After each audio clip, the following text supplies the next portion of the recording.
Salam damai dan sejahtera. Ada video-video menarik terkait perdebatan apologetik Katolik Protestan. Kali ini, Pendeta Deki Ngadas yang gerah karena terus-menerus dibidatkan oleh Romo Patris Allegro melakukan serangan balik dengan menggunakan kutipan dari dokumen-dokumen Konsili Vatikan II, Katekismus Gereja Katolik, dan Kitab Hukum Kanonik untuk menegaskan bahwa Protestan bukanlah bidat. Berikut cuplikan videonya. Menurut Katekismus Gereja Katolik Roma 2089-2089 dan Kitab Hukum Kanonik nomor 751,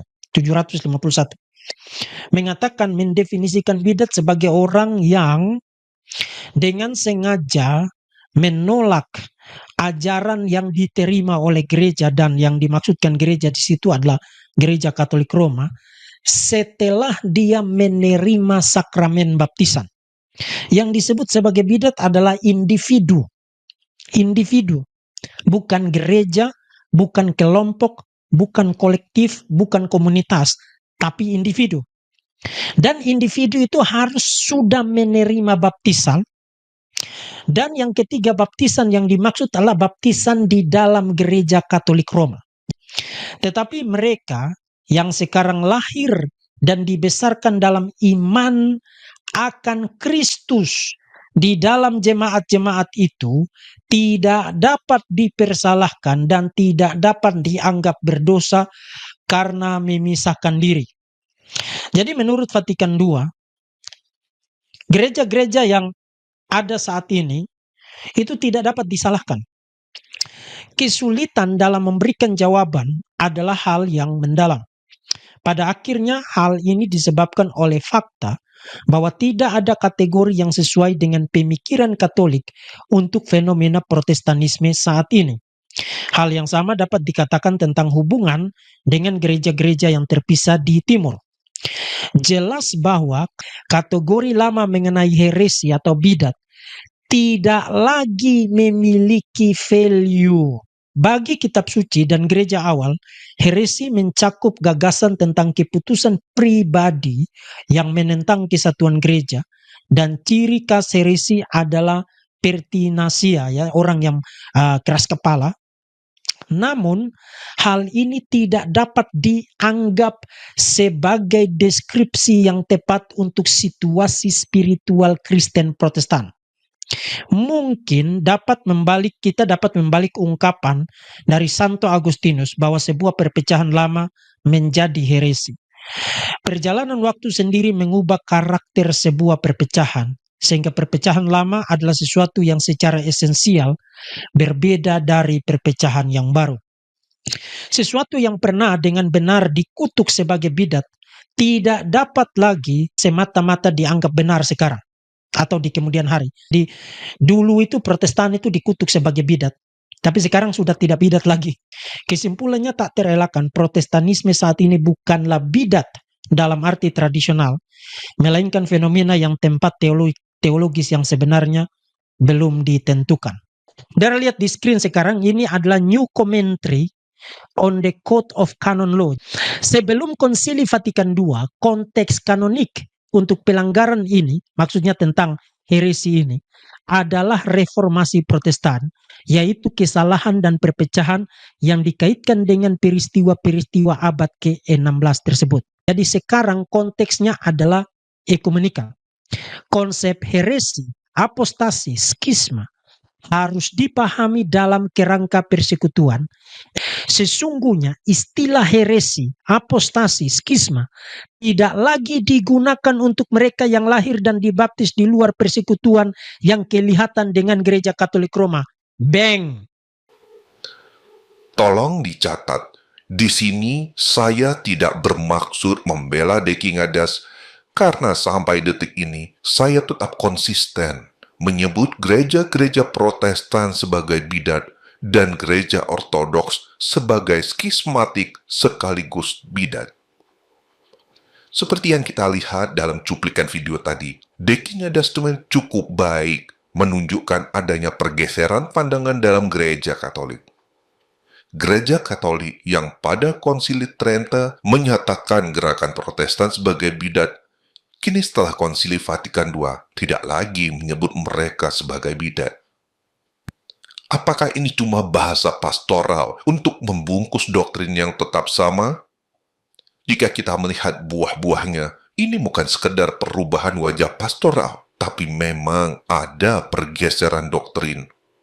Buktinya adalah Missa Novus Ordo yang mengadopsi teologi perjamuan Protestan.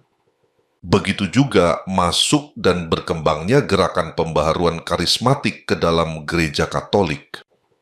Itu hanya mungkin kalau gereja Katolik sudah menghapus status bidat dari Protestan. Seperti kutipan dari Kardinal Ratzinger dalam video tadi. Memang setelah Konsili Vatikan II, gereja-gereja Protestan sudah tidak lagi disebut bidat. Dan sekarang belum ditemukan kategori teologis yang tepat untuk mereka. Ini pernyataan yang konyol, tapi nyata. Selain itu, De Kingadas juga mengutip perkataan Kardinal Ratzinger yang menggambarkan pengaruh kental dari semangat modernisme yang mendasari pergeseran sikap itu. Sesuatu yang pernah dengan benar dikutuk sebagai bidat tidak dapat begitu saja tetap demikian, melainkan dapat secara bertahap mengembangkan karakter gerejawinya yang positif. Jadi menurut Kardinal Ratzinger, dulu Protestan memang dikutuk sebagai bidat, tapi sekarang mereka telah berkembang menjadi semakin baik sehingga tidak lagi dapat disebut bidat. Inilah pandangan yang cacat logika dari kaum modernis. Mereka percaya Protestan yang hari ini telah menjadi puluhan ribu gereja itu sudah berkembang lebih baik dari keadaannya di abad ke-16.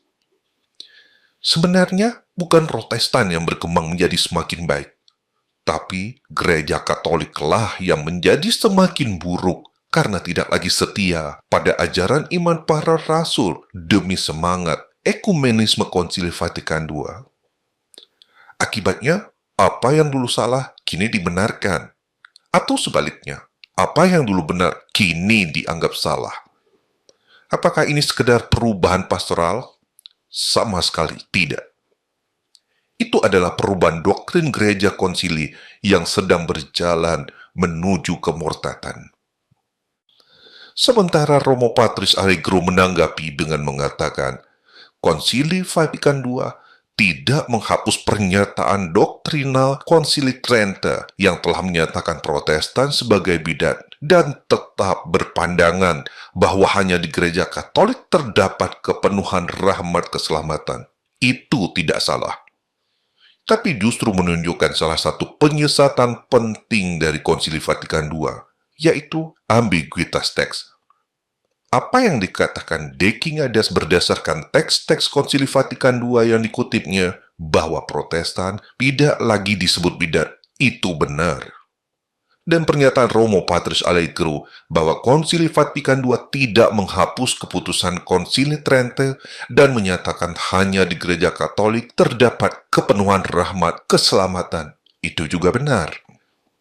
Seperti itulah ambiguitas khas dokumen Konsili Vatikan II yang sejak awal sengaja dirancang untuk meninabubukkan sebagian besar Katolik, baik awam maupun klerus, untuk percaya bahwa Konsili Vatikan II tetap setia ada doktrin gereja Katolik, sambil memberi peluang yang luas pada kaum modernis dan progresif untuk menjalankan agenda pembaharuan sesungguhnya. Seperti iblis yang siap membungkus 1% kesesatan berbahaya dengan 99% kebaikan. Teks-teks ambigu yang berbahaya itu tidak terlalu banyak. Cukup 1 atau 2 kalimat dalam beberapa paragraf. Tapi akibatnya sudah cukup merusak. Setelah lebih dari setengah abad Konsili Vatikan II, kita bisa melihat betapa buruk buah-buah yang dihasilkan. Injil telah mengingatkan bahaya pernyataan ambigu semacam itu. Jika ya, hendaklah kamu katakan ya. Jika tidak, hendaklah kamu katakan tidak. Apa yang lebih daripada itu berasal dari si jahat. Matius bab 5 ayat 37. Jadi jelas pernyataan-pernyataan ambigu, iya tapi tidak, yang sengaja ditebarkan dalam dokumen-dokumen Konsili Vatikan II tidak berasal dari Roh Kudus. Pernyataan-pernyataan itu berasal dari bapa segala dusta yang ingin membawa gereja Katolik pada kemurtatan besar sesuai nubuat Rasul Paulus. 2 Tesalonika 2 ayat 3. Nah, sudah saatnya bagi Romo Patris Allegro untuk mencabut balok yang ada di mata sebelum mengambil selumbar di mata orang lain.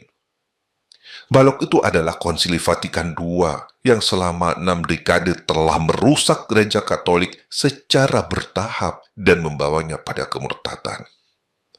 Mari bersikap jujur untuk mengakui memang dokumen Konsili Vatikan II bermasalah. Saya percaya Romo Patris Allegro punya kapasitas yang mumpuni untuk membongkar itu dan sekaligus memberi pencerahan kepada semua orang Katolik yang haus akan kebenaran. Akhirnya, pilihan buat orang Katolik memang ini. Kalau konsisten mendukung Konsili Vatikan II, maka stop menyebut Protestan sebagai bidat. Tapi, kalau meyakini ajaran Protestan adalah bidat karena sudah menyimpang dari ajaran iman para rasul, maka tolaklah Konsili Vatikan II dan buang itu ke tempat sampah. Terima kasih atas perhatian Anda. Viva Christore.